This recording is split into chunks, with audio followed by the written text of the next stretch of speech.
Lunch! My name is Ice at malapit na naman ang Pasko at kung naghahanap ka ng masarap na dessert na easy gawin at pwede nyo lutuin kahit walang oven, well, here's my 5 must-have desserts na pwede nyo ihanda this holiday season. First nating recipe sa ating listahan ay lasagna. Mas lalo itong nagpapaspecial sa ating hapag. Lalo na this coming Christmas and New Year if medyo busog ka at gusto mo lang ng light food at umiiwas ka sa mga sweets, well, here's the best recipe for you. And this could be done even without oven. So, paano gawin? Just keep on watching.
Of course, holidays wouldn't be complete without chocolates. And here's my version of super fudgy and gooey brownies. Mas preferred ko ito over sa cake kasi bite-size lang ito at makonsumo agad. And yes, mas masarap. Lalo na if you want just pika-pika, and here's the easiest way to make the best brownies. And also, I have tried this many times at talaga namang panalo ito sa sarap. And the best part here ay pwede mo itong lutuin sa kawali. Yes, even without oven. Paano nga ba gawin? Just keep on watching.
And here's for our third recipe. Of course, ang hindi nawawala sa hapagkainan natin mga Pinoy, ang mango ice cream float.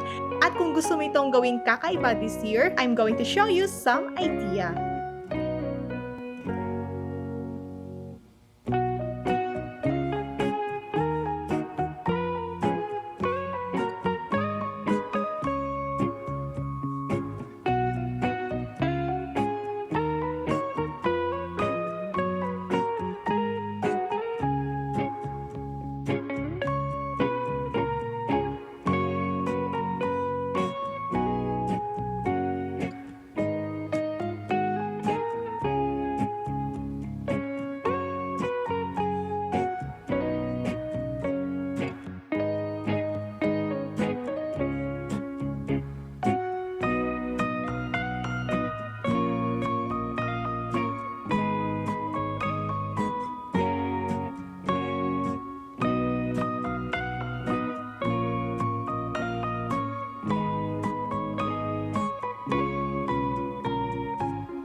Next in our list is our creamy egg pie. Sarap itong pang pika-pika mga besh.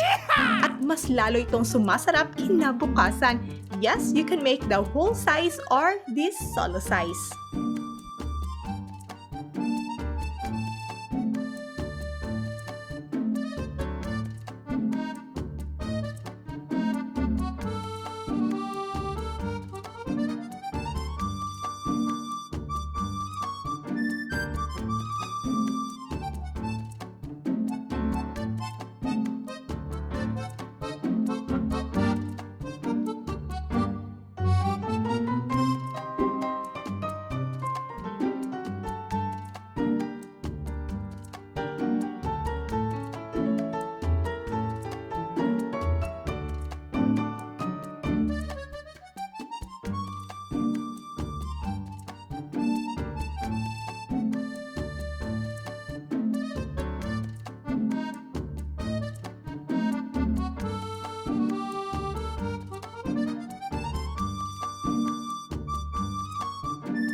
last is itong ating cheesy cupcake. Of course, our kids would love this one. At kahit wala kang oven, ay yakang-yaka mo ito mga sis. Well, paano gawin? Just keep on watching.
So here's our list sa ating mga must-have desserts for this coming Christmas and New Year. Again, my name is Ice. Thank you so much and enjoy cooking!